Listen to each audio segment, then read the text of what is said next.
Hello YouTube, today I'm taking a look at Elite Dangerous 2.3 Beta 2 Update 1. That's a mouthful and I think I got all those words correct. So multicrew finally was enabled, and I'm going to talk about the good, the bad, and the ugly thus far. Now, the caveat here is I've only been a helmsman, I've not played the gunner or the fighter pilot role yet on somebody else's ship. Hopefully get to do that this afternoon or this evening. I may try to join somebody's random crew, something like that, and see what that experience is like. I probably need to set up some controls before I do that. But I thought I would go through the good, the bad, and the ugly that we've seen thus far, day one. So first up is the good. And probably the best thing about this patch is it solves a problem that Elite Dangerous has had since its initial release, and that is the inability to easily group up with your friends and do things in-game. And this problem was twofold. One, all too often, we'd be maybe on the same Discord or TeamSpeak server, but somebody's 200 light years over here doing materials grind to engineer the ship. Somebody else is 300 light years over there working on their faction rep gain. Somebody else is doing trading missions in order to boost their trade rank to get to elite or grinding credits. And the other part of it was you were disincentivized from working together once you were past a certain point. Once you had an FDL, a Python, or larger ship, you basically could solo bounty hunt in most res sites and come out money ahead, as opposed to having to group up together to take down larger game, let's say when you're all flying just Vipers or Cobras, and splitting the bounties. You know, if somebody had a 100,000 credit bounty and you were winged up in a group of 4, everybody would just get 25,000 credits. Well, now under the new system, it's very easy to hop into somebody else's ship, no matter where you are in the game.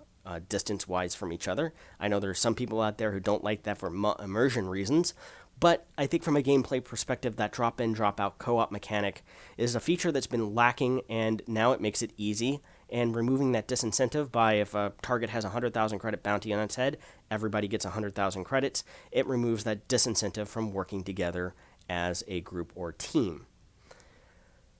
This will also make it a lot easier to bring around new players into the game, especially if, say, they're playing other games that are particularly grindy and they don't necessarily want to spend 100 hours in Elite Dangerous grinding all the way up.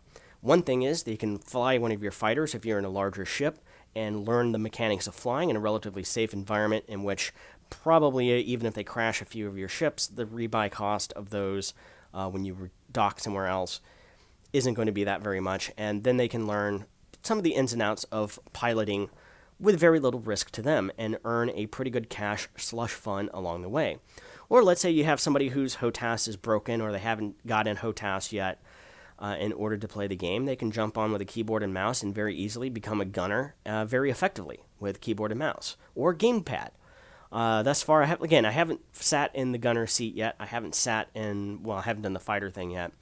But I've talked to people, or Brannigan was using a control pad, Elios was using mouse and keyboard in the gunner seat, and both of them reported that it was a nice experience with either control method.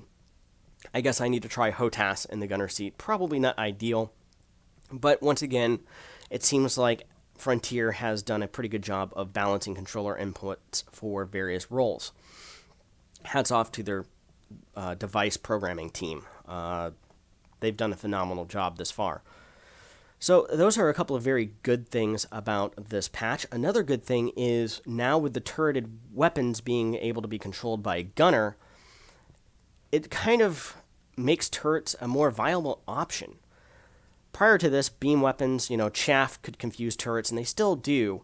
But now whenever somebody fires a chaff, you have a human being there that can realize they're chaffing. I'm going to stop firing my beams so they don't go wildly spraying beams and hit, say, a cop that's flying by and turn the entire instance red to you. Not only that, but now instead of wasting beam capacitor, you can just shut off beams. Hey, they're chaffing.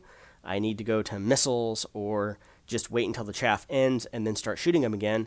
In the meantime, the heat for the ship is decreasing and capacitor is recharging so that when that chaff does expire, you can start hitting them full on again with maximum firepower, as it were.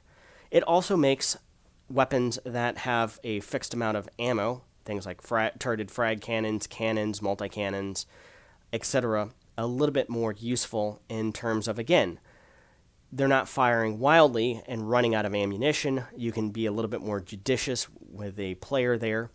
It also makes the target lock plasma accelerators a little bit less effective because the gunners just simply hover over the target, and if all else fails, they still have a cursor and a Mark 1 eyeball, especially if you're using something like beam weapons or pulse lasers that are direct fire weapons. I guess you could say technically hit scan weapons, that it makes it very easy to stay on target.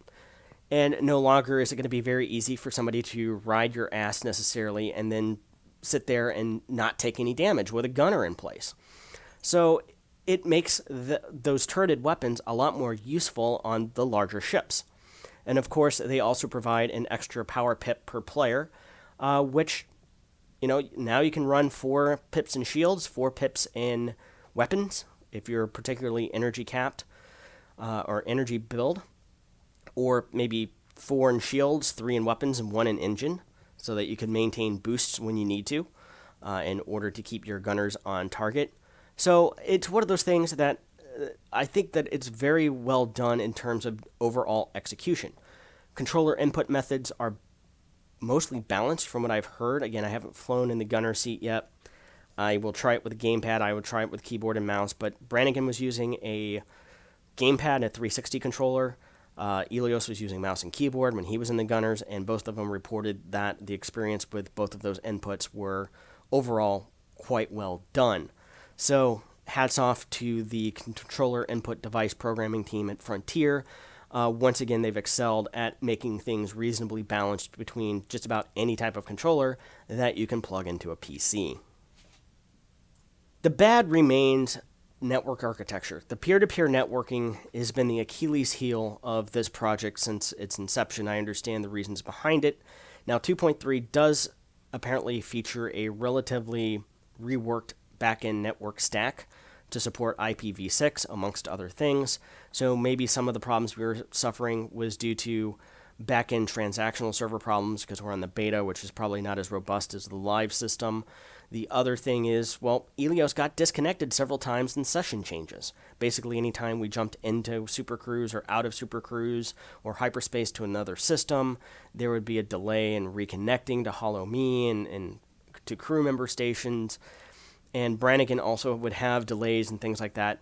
Maybe this will be addressed in subsequent patches as network technology is improved. But again, without a major breakthrough in peer-to-peer architecture, I think that this is going to be a continuing, ongoing systemic problem with Elite Dangerous and grouping up in multi-crew and wings and things of that nature.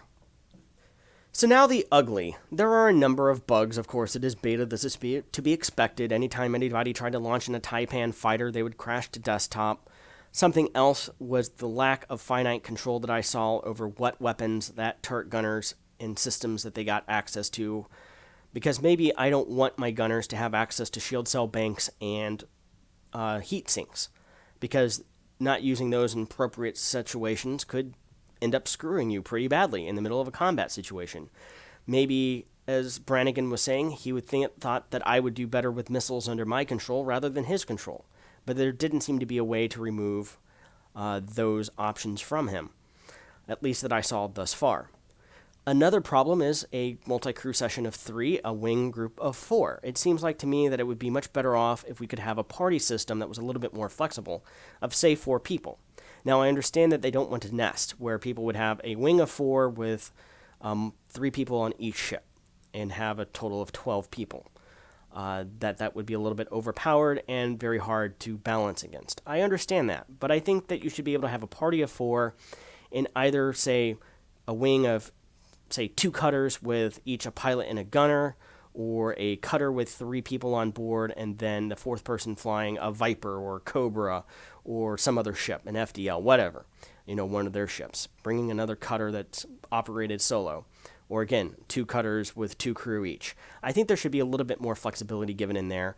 Of course, there's also the possibility that there may be another station added to ships at a later time. If you look at the Anaconda, it has this bow bridge area.